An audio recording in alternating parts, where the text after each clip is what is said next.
Antes de iniciar con el video, quiero agradecer y mandar saludos especiales a nuestros miembros del canal, Dax, Andrea, Jorge, Alexis y Arnold, los cuales se unieron a la membresía del canal. Si te gusta el contenido y quieres apoyar al canal de alguna manera, puedes hacerlo de esta forma, suscribirte mensualmente por una pequeña tarifa.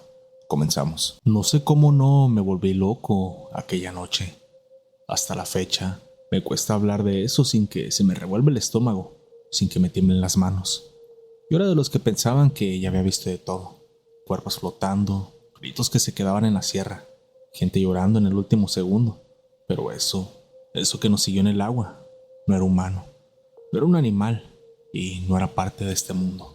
Esto pasó hace un par de años, en una entrega que salió mal.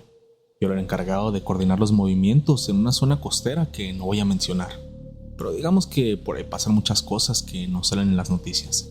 La operación era simple: recoger un cargamento y moverlo por mar durante la madrugada. Ruta corta, sin interferencias, sin problema alguno, en teoría. La noche ya venía rara desde el inicio.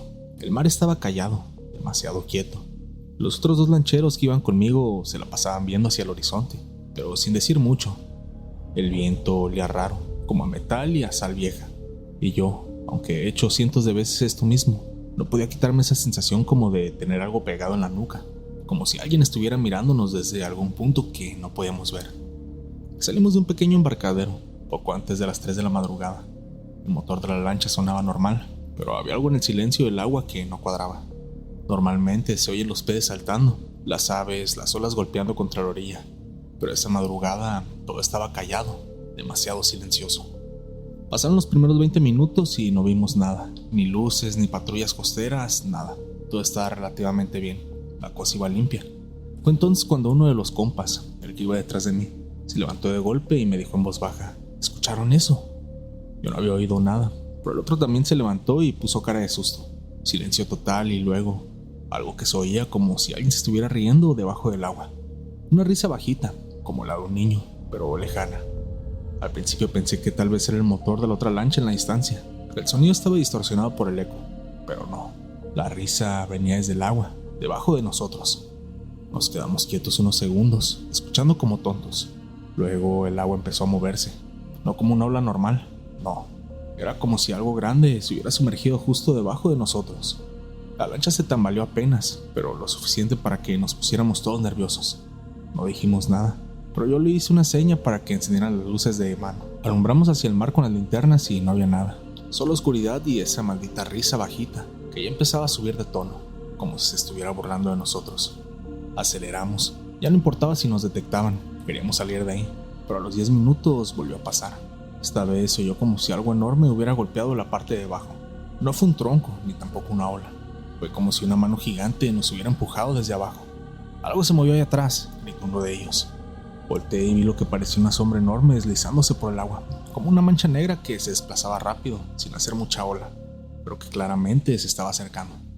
Apagué el motor un segundo para escuchar mejor. Hubo silencio total, ni la risa ni el viento, solo el sonido de nuestra respiración agitada. De pronto algo emergió brevemente unos 15 minutos. Fue apenas un segundo, pero todos lo vimos. Era una cabeza, o algo parecido a una cabeza. Tenía cuernos, eran dos grandes, curvos, como de chivo. Lo vimos apenas bajo el reflejo de la luna, pero fue suficiente para que el más joven diera un grito de terror. Literalmente, el miedo ya no era paranoia, esa cosa nos estaba siguiendo. Yo no soy de rezar, pero me persigné en ese momento. Sentí un frío que no era del clima. Me dolía la cabeza como si algo me estuviera apretando el cráneo desde adentro. Y entonces el de la otra lancha gritó que otra vez venía hacia nosotros. Encendí el motor y salimos a toda velocidad, cortando el agua, sin importar que la lancha se tambaleara. Esa cosa no se quedaba atrás, iba debajo de nosotros, a veces a los lados. La sombra desaparecía y desaparecía, y cada vez que lo hacía se oía esa maldita risa, ahora mucho más fuerte, como si estuviera disfrutando del miedo que nos provocaba. No es un animal, esto no es de aquí, decía el otro, casi llorando del miedo. Le grité que se callara y que se agarrara fuerte. Yo solo quería llegar a una pequeña isla donde sabía que podíamos refugiarnos un rato, pero el mar no nos dejó. Cuando ya estábamos a punto de acercarnos a la orilla, algo golpeó la lancha tan fuerte que nos tiró a todos. Yo caí al agua. En el instante en el que sentí el mar encima, supe que algo estaba mal. El agua estaba como caliente, pero no caliente como tibia, sino caliente como sucia, como si estuviera rara. Intenté subir de nuevo, pero algo me rozó la pierna. Fue una garra, lo juro por lo que más quiera. Sentí unos dedos largos, con uñas filosas que me pasaron por el muslo. Grité desesperado y logré agarrarme de la orilla de la lancha. Cuando subí, vi que uno de los otros no estaba. Solo quedábamos dos. El que estaba conmigo se quedó paralizado, mirando el agua. Decía en voz bajita que vio su cara, que esa cosa tenía un rostro, como si se hubiera transformado en él. Yo no entendía nada, solo quería arrancar otra vez, pero el motor ya no respondía. Nos quedamos a la deriva, con esa risa flotando en el ambiente y el agua moviéndose sola, como si estuviera viva. Te juro que me dan náuseas nomás de recordarlo. Iba con los dedos clavados en el borde del asiento, con la mirada perdida en la oscuridad del agua, esperando que esa madre saliera de nuevo. No hablábamos, ninguno. El sonido del motor parecía una oración desesperada. Queríamos tierra, queríamos luz, queríamos que esa cosa se quedara atrás, pero no. No sé cómo explicarlo, pero el agua empezó a cambiar. Se volvió más espesa, más densa, como si estuviera hirviendo por abajo. De pronto las olas ya no se sentían naturales, no eran movimientos del mar, era algo más, algo que empujaba desde abajo. Y entonces pasó. Primero fue un golpe seco contra el casco de la lancha, luego otro, más fuerte, como si algo enorme estuviera queriendo voltear la embarcación. Uno de los cabrones se paró a gritar con la lámpara en mano y gritaba cosas como «Ya suéltanos, ya déjanos en paz». Pero claro, nada sirvió. Así nomás de la nada se lo llevó esa cosa. Un brazo negro, largo como de un animal, pero cubierto de lodo, de algas, de cosas podridas. Salió disparando del agua. Lo jaló con una fuerza sobrenatural. Ni siquiera alcanzó a gritar, nomás hizo un ruido seco, como cuando se rompe algo de hueso, y desapareció nuestro compañero. Yo me quedé congelado. El otro cabrón que estaba al lado agarró su fusil y empezó a disparar al agua como loco, mientras que el que manejaba metía con todo el acelerador, y ni así se movía. Era como si algo nos estuviera reteniendo desde abajo. Sentíamos como la lancha era jalada hacia atrás, como si alguien estuviera arrastrando de regreso al centro del mar. Las luces del motor brillaban, el radio empezó a sacar estática y en medio de todo ese caos volvió el ruido, esa pinche risa, una carcajada horrible, metálica, como si le estuviera haciendo a alguien que no tiene cuerdas vocales, que aprendió a reír nomás de estar oyendo a los humanos. Venía de todos lados, del agua, del aire, de nuestras cabezas. Yo la verdad es que estaba llorando. No te voy a mentir, no por miedo nomás, sino por sentir que todo esto era extraño, como si estuviera atrapado en una pesadilla de la que no podía despertar. El agua a nuestro alrededor empezó a cambiar de color, te lo juro por mi madre, se empezó a poner negra, no azul oscuro, negra, con petróleo, como si estuviera viva. Y las burbujas empezaron a salir, muchas, como si abajo hubiera respiraciones, como si algo enorme estuviera exhalando justo debajo de nosotros. Fue cuando el que iba disparando también desapareció. Pero esta vez no lo jalaron, sino que fue más raro. La cosa se envolvió. Vi como esa especie de tentáculo salía como en cámara lenta. Lo envolvía en una especie de baba o tripa y lo hundía con todo y su fusil. No pudimos hacer nada, solo escuchar cómo pegaba con las botas en el casco de la lancha, mientras se lo llevaban. Éramos dos nada más los únicos que quedaban. El que manejaba la otra lancha, que ya estaba fuera de sí, gritando cosas locas, diciendo que eso era un castigo, que no debíamos haber traído ese maldito paquete. Yo no entendía. Le pregunté qué quería decir con eso, y fue ahí donde todo tomó sentido.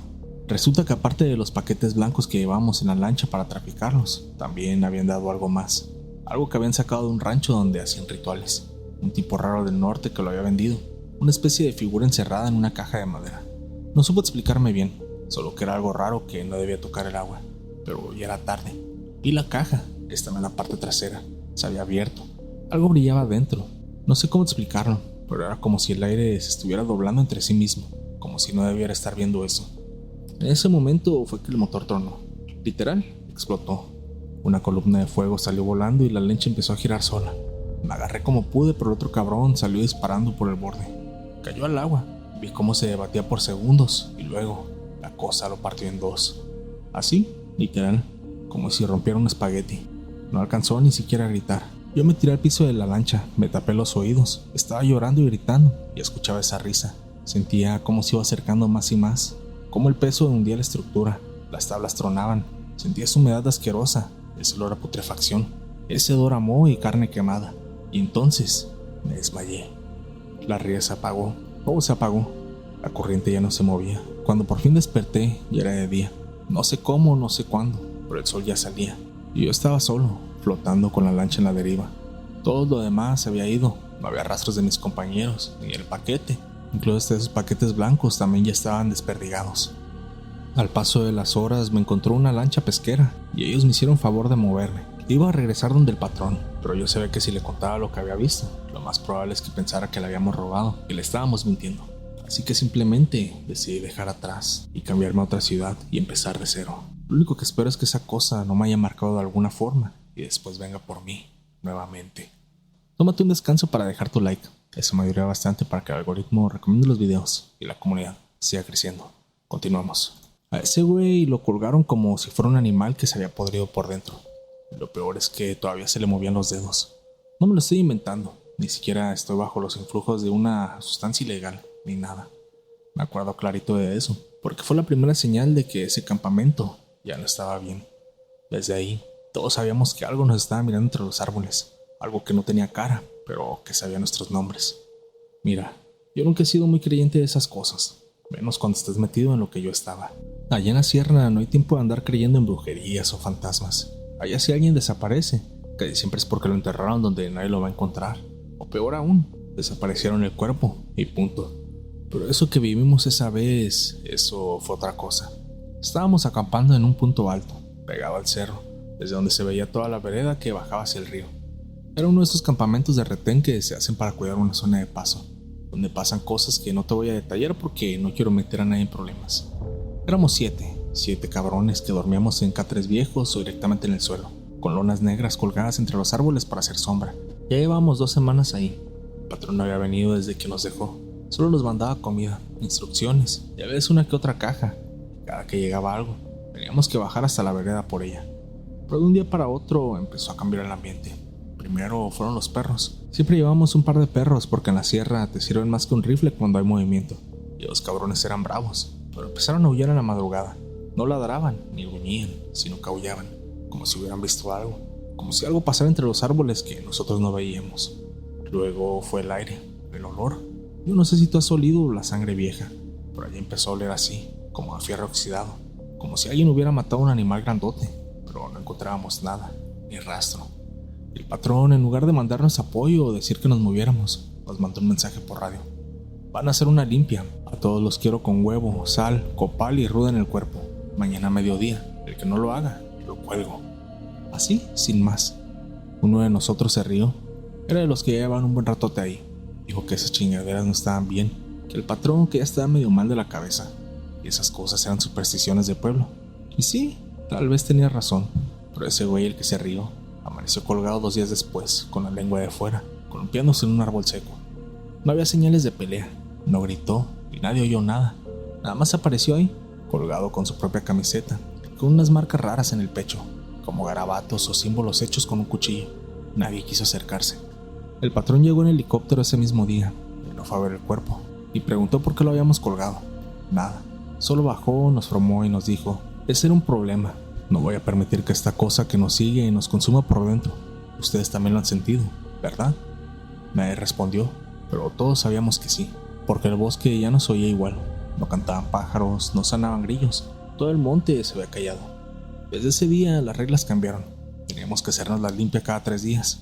Una señora venía desde un pueblo lejano y traía todo lo rudimentario para hacerlo, y ella misma nos sobaba, nos pasaba las cosas por la cabeza, por el cuerpo, rezaba y decía cosas raras. Y luego rompía los huevos en un vaso con agua. A mí una vez me dijo: tú te estás cargándolo el primero.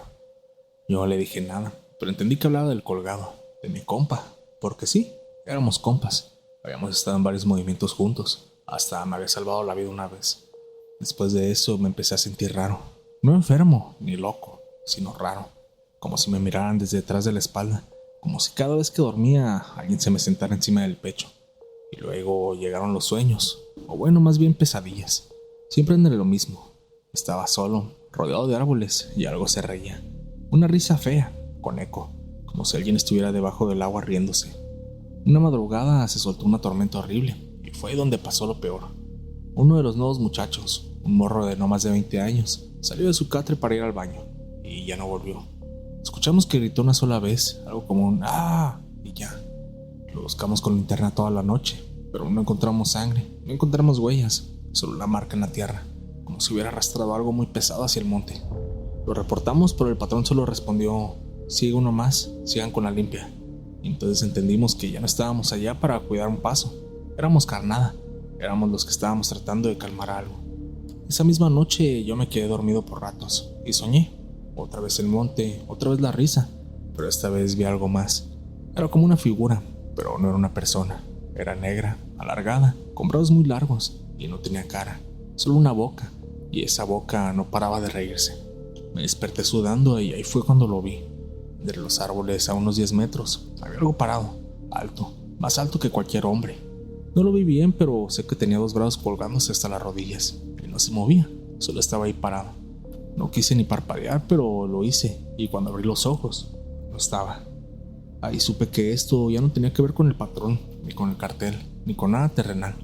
Esto era otra cosa, algo que se había metido al campamento, algo que se alimentaba de nosotros poco a poco. Pero lo peor fue que esa misma mañana, la señora de las limpias no llegó, y fue ahí donde lo verdaderamente aterrador comenzó. Y lo que vi no se me va a olvidar ni aunque me revienten los sesos con un cuerno de chivo, porque eso que lo hizo, esa cosa, no era humana.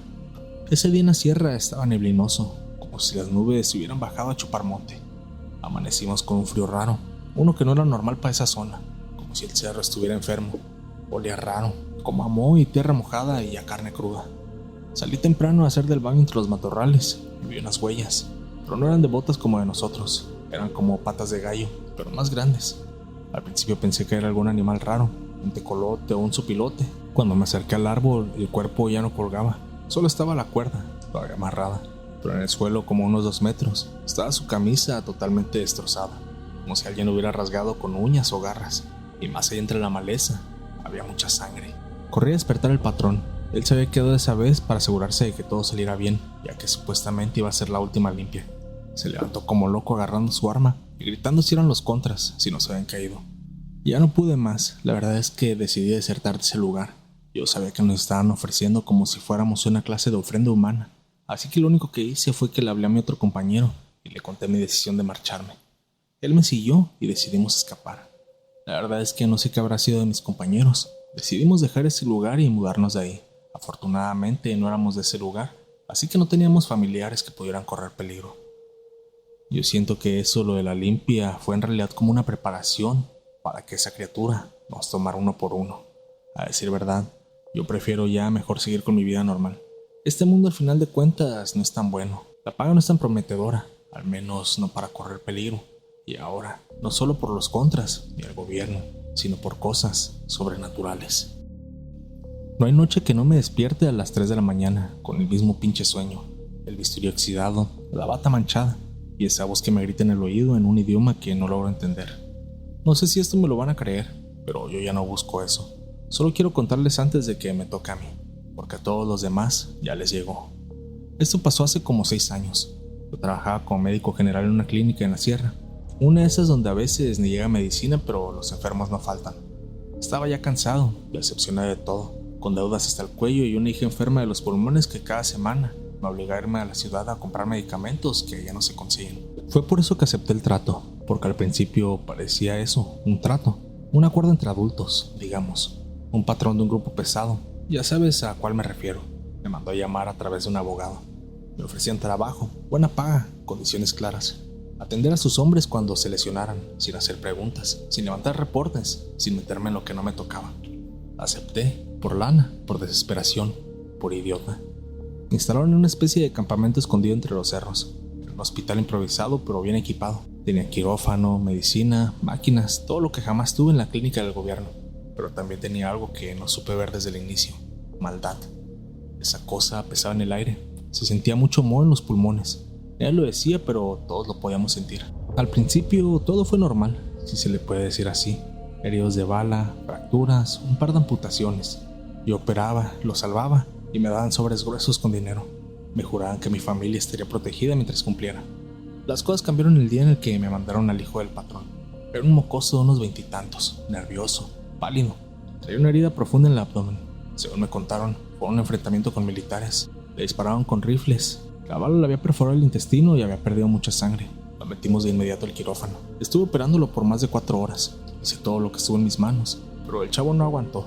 Murió en la plancha. Y yo sabía que eso me iba a costar caro. Me acuerdo que me quedé sentado en la esquina del quirófano como 1 hora, bañado en sudor y sangre, Cuando llegaron los hombres del patrón a recoger el cuerpo, ni siquiera me miraron, ni una palabra, solo se lo llevaron. Esa noche me fui al cuarto que tenía asignado. Me tomé unas pastillas para dormir, pero no sirvieron. A las 2 de la mañana tocaron la puerta. Era uno de los sicarios, pálido, con los ojos rojos. Dijo que mi esposa y mis hijos, que ya no estaban, que el patrón había dado la orden. Al principio no sentí nada, no sé si fue por el shock. Ni grité ni lloré, solo me quedé sentado en la cama y luego vomité, como si se me estuviera saliendo el alma. Estaba solo, no podía escapar y no tenía a quién recurrir. Y fue ahí donde empezó todo. En los días siguientes dejé de hablar, no comía, operaba en automático, pero mi mente estaba en otro lugar. Empecé a hacer llamadas, a buscar algo más allá de esta porquería. No justicia ni venganza legal, algo más profundo, algo más oscuro. Fue un viejo conocido en la ciudad el que me dio un contacto, un brujo de Catemaco. Él a su vez me mandó con otro en la frontera, y ese con otro en Guinea, África. Me di todo lo que tenía, todo. Me quedé con lo que traía puesto. Pedí ayuda a través de contactos de los mismos narcos. Voy a ir a buscar curas espirituales para calmarme, dije. Me dejaron ir. Pensaron que ya me estaba quedando loco. Y sí, lo estaba. Llegué a África después de casi 20 días de traslados. Cuando llegué al lugar, era una aldea rodeada de árboles gruesos y silencio. Nadie hablaba español. El brujo me esperaba. No puedo describir cómo era. Sus ojos parecían vidrio quemado. Hablaba un dialecto raro, pero había otro que traducía. Le conté lo que quería. Que el alma de mi familia descansara y que la del patrón sufriera lo que yo sufrí. El brujo no me contestó, solo me pidió sangre, la mía. Durante los siguientes 7 días hice rituales, algunos en cueva, otros en la selva. Ayuné, bebí cosas que me hicieron vomitar hasta los dientes. Escuché cantos que me retumbaban en el cráneo. Me hicieron gritar el nombre completo del patrón, su rostro, su voz, para que la sombra lo encuentre, me dijo el traductor. Y la última noche fue la peor. El brujo me puso en el centro del círculo de huesos humanos. Me dieron un cuchillo negro, sin filo, y me dijeron: es tu cuerpo el que va a pagar el envío. Entendí que tenía que morir para que la maldición se cumpliera, y acepté. Pero antes de hacerlo, dejé una carta. La tenía guardada en una pequeña botella que escondí en el fondo falso de la mochila. Esa carta la estás leyendo tú, o el que está escuchando esto, porque si esto ya salió al aire, es porque me fui y alguien la encontró. No sé qué fue lo que desataron esos rituales, pero lo que vino después no fue humano. Y fue rápido. Fue como una cadena que se rompió poco a poco. Primero el patrón perdió a su esposa, dormida, un infarto. Luego su hija de 9 años se ahogó en la alberca aunque sabía nadar. Después uno de sus principales hombres fue encontrado colgado de un árbol, pero en un terreno baldío. Ninguno de ellos murió de forma natural. Ninguno fue por violencia del narco. Fue como si algo los hubiera alcanzado, uno a uno. Y eso todavía no termina. Si bien la vida del doctor ya había terminado, ahora la vida del patrón sería un infierno. No pasaron ni 3 semanas desde que el doctor se quitó la vida, cuando el patrón empezó a descomponerse. Y no estoy hablando figuradamente.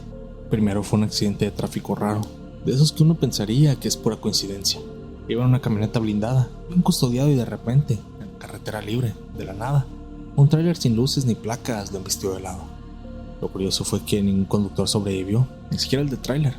Cuando los federales llegaron, encontraron rastros de que hubiera sido un accidente. Es como si el tráiler hubiera salido de la nada y lo hubiera chocado. Pero el patrón salió caminando, con costillas rotas, eso sí, pero caminando. Desde ese día dicen que los que lo cuidaban no volvían a dormir bien, que decía que en la noche algo se le subía al cuerpo, como una sombra, que cuando cerraba los ojos escuchaba voces en dialectos raros, que no eran español, ni náhuatl, ni nada que hubiera escuchado antes. Decía que era como de demonios africanos. Eso dijo una vez, gritando como loco. Yo ya no estaba con él, pero tengo camaradas que eran sus escoltas personales. Me juraron que el vato ya no era el mismo, que tenía la mirada ida y olía raro, como podrido, aunque se bañara. Después se le murió su mamá, dormida. No tenía enfermedades, no era tan vieja, simplemente ya no despertó. Luego su hermano menor amaneció con convulsiones. Se retorció frente a su familia, los ojos se le pusieron blancos y murió vomitando sangre. Pero lo raro es que la sangre era negra, así como aceite viejo, me dijo uno de los que estaban ahí. Empezaron a decir que había una maldición encima del patrón, pero nadie se atrevía a decirlo en voz alta, porque el que lo hacía desaparecía. Así nomás. Hubo un tipo del grupo que lo dijo en broma. A lo mejor lo del doc sí le afectó, y no volvió a aparecer jamás. Y no fue el patrón quien mandó a hacerle algo, es lo que más miedo da. Fue como si alguien más lo hubiera llevado. Dicen que una noche el patrón ya no aguantó, que trajo un brujo, bien pesado, que lo encerraron en su rancho con los animales, como las negras, gallinas degolladas y todo el rollo. El brujo hizo un ritual para romper la maldición, y ahí fue cuando se armó el desmadre. Se prendió fuego todo, así de fácil, como si una mano invisible hubiera arrojado gasolina en todos los cuartos. Incluso hay un video que andaba rondando por ahí. Yo lo vi y todavía no puedo explicarlo. En el segundo 17, cuando el fuego ya está en su punto más alto, se ve una silueta caminando entre las llamas, flaca, con un sombrero alto, como si trajera bastón. No parece humana, no corría, caminaba, como si buscara a alguien. Y en el minuto 1 con 10 segundos se escucha una voz, pero no es un grito humano, es algo mucho peor. Nadie salió del rancho, ni el brujo, ni el patrón, ni los animales, solo hallaron cenizas.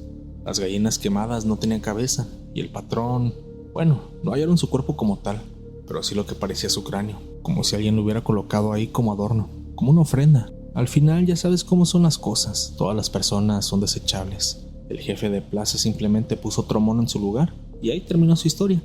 Esto quedó como simples rumores, y hay quien lo cree y hay quien no, hay quien piensa que simplemente lo estamos inventando, como si fuera para intimidarlos, pero esa es la verdad. El doctor le dejó una maldición a nuestro patrón y él pagó las consecuencias. Quiero agradecer a todos los que se toman el tiempo para apoyar el canal, dejando su like, comentando y compartiendo con sus amigos los videos de terror nocturno. Gracias a ese apoyo ustedes me ayudan a que el algoritmo recomiende los videos y la comunidad siga creciendo. ¿Qué te pareció el video? ¿Te ha gustado? Si llegas hasta acá, házmelo saber comentando la palabra bruja para hacer que termines el video. Si las historias te gustaron, no olvides suscribirte, dejar tu like y compartir el video con tus amigos para que la comunidad de terror nocturno siga creciendo. Yo soy Foster, esto fue Terror Nocturno y les deseo a todos una madrugada de horror. Mil gracias por acompañarme una noche más.